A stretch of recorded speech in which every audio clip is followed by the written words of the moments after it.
On Monday, we will have our 7th Prime Minister in a decade, as Keir Starmer will tender his resignation to King Charles to allow the newly minted Labour leader Andy Burnham to move into number 10. With Starmer's premiership almost over, I thought it would be worth looking back at his political career and wondering if all of this was inevitable. Sworn in 2015 during Ed Miliband's shock defeat, he had been tipped to be a future big player from the start, widely believed to be in line to be Miliband's Attorney General had he gone on to win the election. There was even a handful of people wanting him to be Labour leader at the time, leading to him to tweet out that someone with more experience than him should run after the hashtag #KeirForLeader went semi-viral. It's amazing what being head of the Crown Prosecution Service will get you in a claim, despite him at the time having literal zero potential political aptitude. He was immediately made a shadow minister by newly elected Labour leader Jeremy Corbyn, only to be part of a series of mass resignations in 2016. This was dubbed by Corbyn supporters as the, quote, chicken coup, in a bid to force the Labour leader at the time to resign. And he also backed challenger Owen Smith in the subsequent leadership election. Might want to put a pin in that one, as despite his disloyalty to the whims of the Labour membership in electing Corbyn twice, he was promoted to shadow Brexit secretary almost immediately after Corbyn was re-elected. According to The Guardian, a source claims he almost resigned multiple times, yet he stuck around for the remainder of Corbyn's term as leader, crucially being part of the negotiating team that met the Theresa May government when she approached Labour to find a compromise solution to her Brexit impasse. Whilst all of this was going on, however, a previously unknown figure named Morgan McSweeney wasn't happy. He was the director of a think tank named Labour Together, initially supposed to be a broad church of voices throughout the Labour Party. But once McSweeney took over, it was tasked with the single purpose of expunging Corbynism from the Labour Party. They'd even done an analysis that showed their worst-case scenario was Corbyn potentially winning an election, something they regarded as a very real possibility. Anushka Asthana describes meeting with members of the group in this excerpt from her book, Taken as Read. We sat on red chairs with gold trimming, sat around a long, thin table covered with a white tablecloth, listening to McSweeney, Crodus, Reid and Andy and Mahmood tell us about Labour Together's plans for renewal. They had brought with them another MP, who was just starting to do more with the group, Keir Starmer. The project was pitched as planned with the soft, cuddly Greenpeace framing. They neatly sidestepped our more cynical questions about their plans for future leadership. Alongside me at that night was Guardian News editor Dan Saber, who had since told me he immediately wondered if Starmer was their candidate. So we have a Brexit secretary who reportedly considered resigning after previously having been part of a coup to oust the leader in 2016, meeting with a group explicitly set up to oppose Corbynism. No conflicts of interest there, I am sure. Now, let's get back to those Brexit talks. How committed was Starmer in finding a Brexit compromise, you may ask? Well, Theresa May's Chief of Staff Gavin Barwell didn't seem to think he was. He noted in his memoirs that Starmer had been the main impediment to any deal, to the point of Barwell deliberately copying proposals Starmer himself had submitted previously, to which Starmer then objected, to only Barwell pointing out that these were his own words. With the Brexit issue unsolved, Starmer was in a prime position as shadow Brexit minister to direct policy on the issue, leading to this moment at the 2018 Labour conference. It's right that Parliament has the first say. But if we need to break the impasse, our options must include campaigning for a public vote, and nobody is ruling out Remain as an option. Yeah, that in 2017, Labour had run on accepting the results of the referendum, and Labour, however, adopted a second referendum policy on Brexit. The Red Wall deserted the party, the election was lost, and the rest is history. It was Labour's worst defeat by seat total in the post-war period. Voters betrayed by the party's U-turn on Brexit turned to Boris Johnson to get it done, and Corbyn resigned in electoral failure. Starmer, however, didn't seem to think the Corbyn project was dead in the water, at least not publicly. In fact, he praised both Corbyn and the policies multiple times during the leadership election that followed. Pay tribute to Jeremy Corbyn, who led our party through some really difficult times, who energised our movement, and who's a friend as well as a colleague. We have to show we're the party of the Green New Deal, where we no longer have the question or the debate, well, it's good for the economy but bad for the environment. Not anymore. If it's bad for the environment, it's bad for the economy. Jeremy Corbyn made our party the party of anti-austerity, and he was right to do so. The party that would fight cuts to public services. He made us the party that wanted to invest more heavily in our public services, and he was right to do so. And we must retain that. We build on that. We don't trash it as we go forward. We should treat, if you like, the 2017 manifesto as our foundational document. The radicalism and the hope that that inspired across the country was real. Anybody who knocked on a door in that elections knows it was real. To win over the Labour membership, he launched his campaign to be leader with 10 pledges. These included increasing taxation on the top 5%, public ownership of mail, energy and water, defending free movement as we leave the European Union, and abolishing universal credit, and putting human rights at the heart of foreign policy, among many, many other things. He also said this during the campaign to then North of Tyne Mayor Jamie Driscoll. One of the most important things is unifying the party. We've been taking lumps out of each other. We're too divisive. And if we don't change that, we won't win the next general election. Yeah. So we have to unite. That doesn't mean everybody agreeing, because you're never going to get that in the Labour Party, but it does mean creating an environment which people can respectfully disagree and come together and make a decision and move forward. Well, look at what Boris Johnson did, and I'm not advocating it. He just took the whip away from 25 Tories and had done with it. Now, I'm guessing from your facial expression, you wouldn't go that far. I don't. What would you do? If you're going to go for unity, you've got to inspire people to come together. You can't force them to come together. And disciplining people to be united is going nowhere. So the only way in the end to unite the Labour Party is to be very clear that's what you want to do, to recognise there will be different views and to reconcile them, and to have a culture and a spirit where people genuinely want to pull together. I think that is possible. Oh, that sounds really good, doesn't it? How about that? Like no factional expulsions and removing the whip. Do you bring people together through debate? Alongside a bunch of progressive Labour policies. This all sounds a bit good, doesn't it? And the leadership election electorate of the Labour Party, they all agreed. He overwhelmingly won the leadership election against the Corbyn-backed Rebecca Long-Bailey. But one of the first things Starmer did was appoint his chief of staff. It just happened to be one Morgan McSweeney. Remember him? The brains behind the group whose sole purpose was to nix the policies that Starmer was championing, both in the shadow cabinet and during the leadership election. One by one, the pledges that Starmer had previously supported were dropped, and the factional purges that Starmer had said he wouldn't do began. Multiple left-wing figures were blocked from standing as MPs, including former leader Jeremy Corbyn, in what was later revealed to be a plan by Morgan McSweeney and his former mentor Peter Mandelson to construct a parliamentary Labour Party loyal to the new regime. In a bid to appeal to centrist voters, he also publicly admonished the former leader that he had called a friend and a colleague just 3 years ago. I haven't spoken to Jeremy Corbyn for 2.5 years now. So, is he a friend? Was he a friend? No, I mean, as I say, I haven't spoken to him for 2.5 years.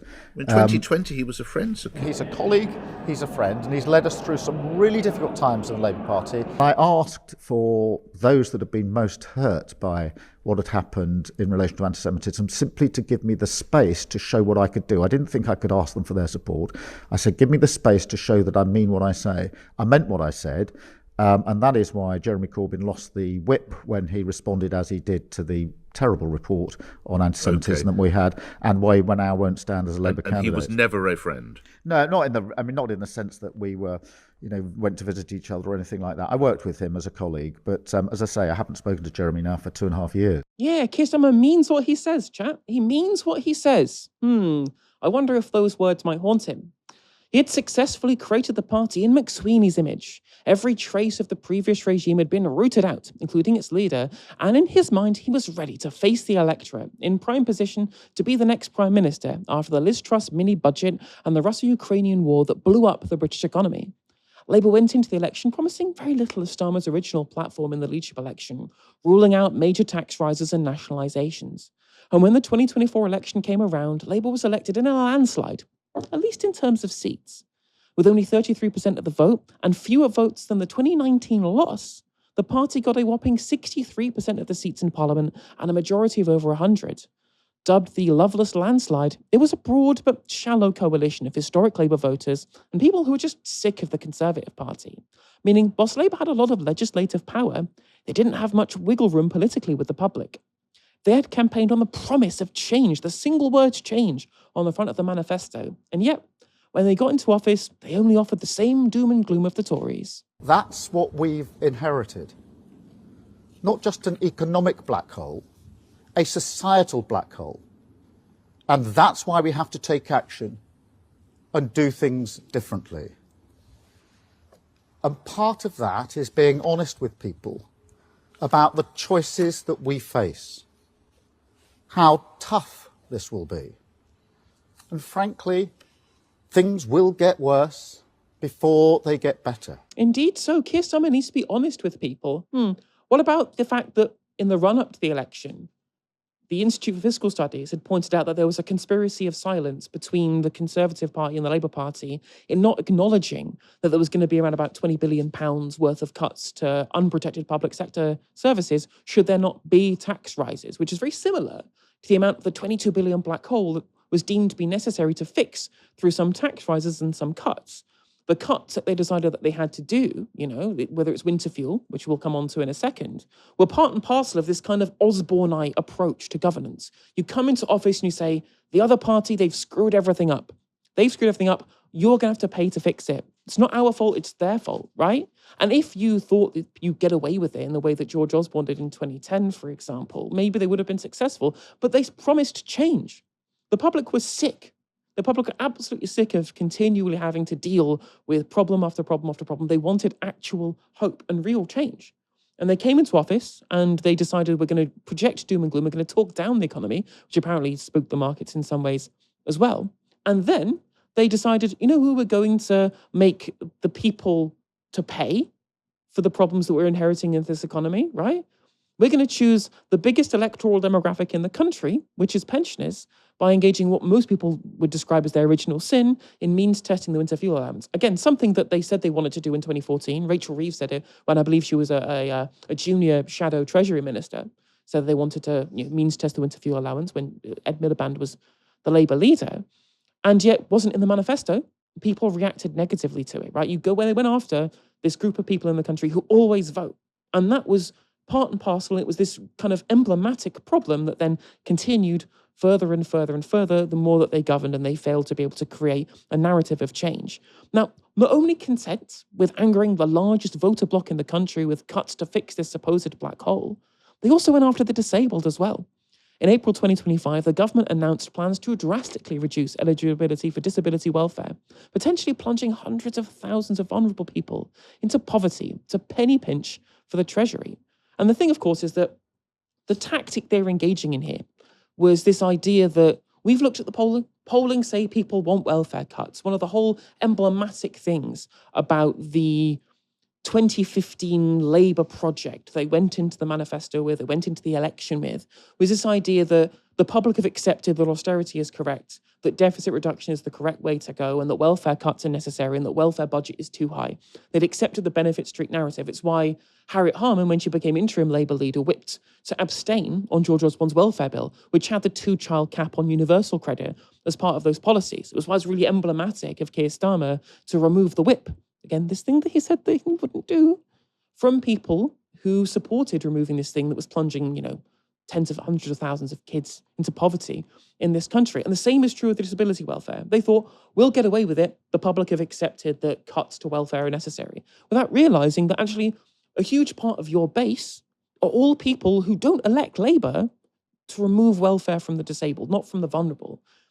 Just because it polls well doesn't mean people won't react negatively to you focusing on a very vulnerable group to take welfare away from, especially when people in the public have a kind of conflicting view where they believe that you can cut welfare without taking it away from people who deserve it. And the disabled, most people believe that they deserve it.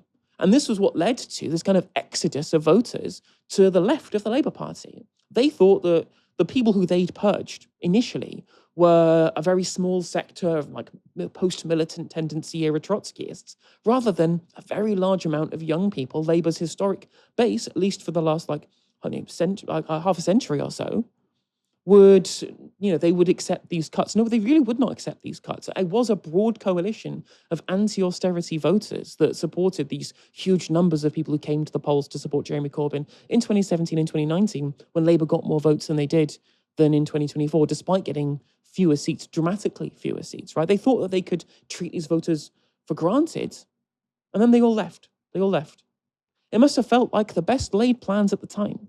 Act like the sensible adults in the room, triangulating around these polls that showed the public supported welfare cuts. And this Labour base being outraged meant that there was obviously going to be somebody like Zach Polanski coming in to be able to hoover up those votes that they'd lost. Now, it wasn't only poor policy that hurt them in office. It was their own hubris as well. In December of 2024, McSweeney's close political ally Peter Mandelson was appointed as US ambassador, supposedly for his political experience as a former Blairite minister potentially.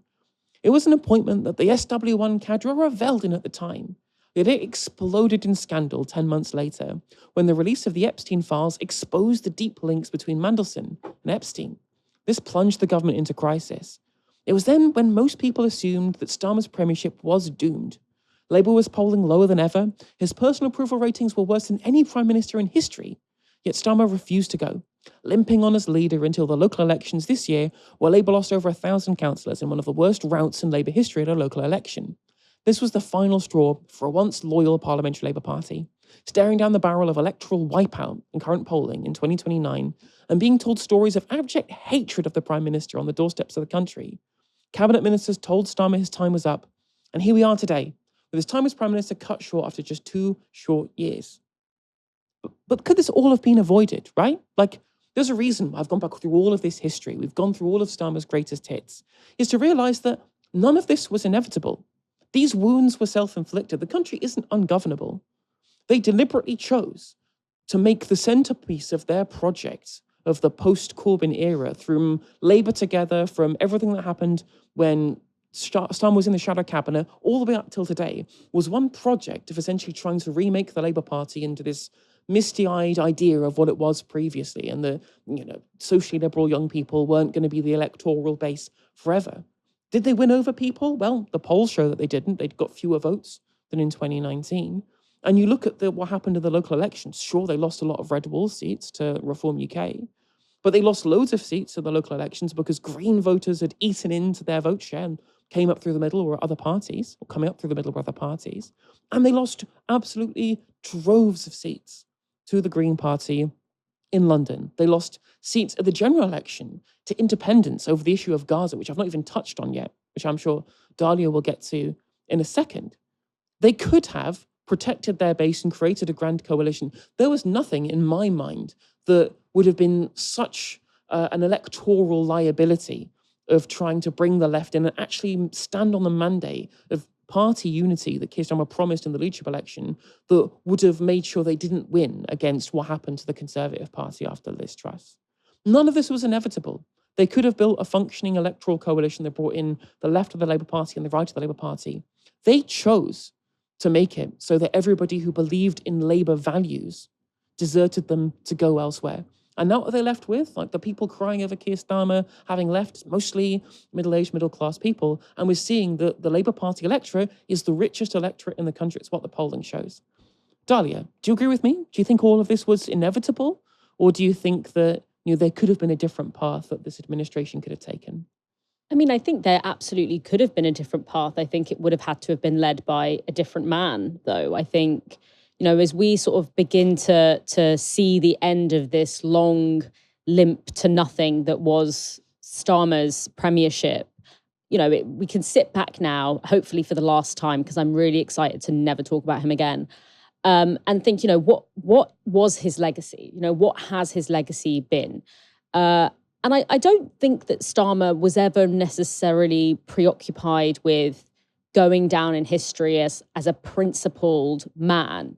I think he wanted to go down in history as a kind of respected statesman. He made once he became leader of the Labour Party, he made a big song and dance of, I'm not an ideologue. I'm a pragmatist, and I'm a technocrat, and that was very appealing to a certain strata of, very narrow strata of stratum of British society, very disproportionately concentrated in the media, who felt after the kind of the chaos and the disdain for convention that we had under Truss and Boris Johnson, that this kind of return to technocracy would be really welcome. But to me, none of that actually matters more than the fact that this man was a ruthless and insecure careerist. And that is a really dangerous combination, because when you are both ruthless and insecure, it makes you paranoid, it makes you impulsive, and it makes you incredibly beholden to the loudest and most obnoxious voices in the room. Hence, in this case, it was Morgan McSweeney. And I kind of go, instead of trying to hash out what the unifying ideology around this man was, I think it's really important to see how he sort of spoke about himself. He said early on in his tenure as Labour leader, there is no such thing as Starmerism. He said, there never will be such a thing as Starmerism. I will make a decision, one after the other. And again, he really sold this as an asset. But not only was that really not where the country is, even across the political spectrum, for better or for worse, most people in this country have a very strong appetite for substantive change and understand that we need a substantive intervention to change the direction that the country is going in. But what that whole idea of one decision at a time produces, the consequences of that, there's two of them. First of all, it produces this very, obnoxious short-termism, which basically means that every political decision is made based on this impulsive calculation of what is the most expedient thing in the moment, or what at least is the least risky position to take, with zero regard for what this is going to mean downstream for the country. And it also breeds capitulation. It breeds, when you don't have a core conviction to anchor you, or a core set of principles to anchor you, you are very easily kind of bent into the direction of power and bent into the direction of the establishment, because there's nothing else pulling you in the other direction. There's no force pulling you anywhere else. And then that is why we see the kind of record that we see, and the record that I believe he will be remembered for, which is, rolling back human rights protections, punishing disabled people, eroding protections for minorities, expanding the ability of the police to shut down protest, using terror legislation to govern, yes, disruptive, but ultimately peaceful protest. And of course, the complete failure to exercise any kind of meaningful sanction against, one of our alleged top allies from committing a genocide. And so that is kind of what comes as a result. And that's what I think that record is an inevitable consequence of a ruthless and insecure man with absolutely no core, who takes pride in having no core. And look, I would say that interpretation is quite a generous one. I could also say, look, this was an intelligent man, a man who had full control of his faculties, who made choice after choice to, in my view, manage a transition towards increased authoritarianism in this country. And he did this, he's a lawyer. He did this with full understanding of what the meaning of legal precedent can do, and what happens when you interfere with the courts, and all of these kind of things that are supposed to be really important to a functioning democracy. He understands all of this, and he made those decisions anyway. So, the generous interpretation is this was a weak man who was able to blow whichever way the wind, the most forceful wind took him. The less generous and probably more honest one is this is a man who made decisions that not only have upheld an economy that is literally killing people, but also oversaw one of the most significant erosions of political and civil liberties in my living memory. And as I've said before, I am so glad to not have to talk about him anymore. Please promise me you will never make me look at that fish face, that wet fish of a face ever again. I'm sick of it. I mean, this is a very long autopsy of his career. When you pointed out that there were kind of the SW1 kind of establishment, they all thought this was going to be the safe pair of hands, right? They all kind of fawned over him. There's a really, really, really funny clip. I think it was from 2022, maybe 2023. And it was the editor of the Financial Times saying, oh, well, the UK's populism moment is over. And I was just like, these people do not know what's coming. And again, there was the level of hubris that these people were engaging in that thought the, same old, the stability will be the change would cut it. And here we are, we have reform ahead in the polls, we have, populists coming in from the other side of the political spectrum as well, and everything has absolutely collapsed. Yeah, I mean, you have people with full professional careers going to homeless shelters and going to food banks. Like that's a society that is breaking apart. That is a society that's collapsing in on itself. And the idea, and I think this is also, I mean, look, the media is more elite of an institution than the House of Lords. There is a higher proportion of privately educated people in editorial positions in the British media than there are in the House of Lords. And that class position produces a media that is untethered from the material reality of this country. For them, populism, conservatism, labourism, leftism, this is all just fun discourse. These are not products of structural, material contradictions that are going to be resolved. And they're going to be resolved the hard way, or they're going to be resolved the easy way. Absolutely, 100% agree with that.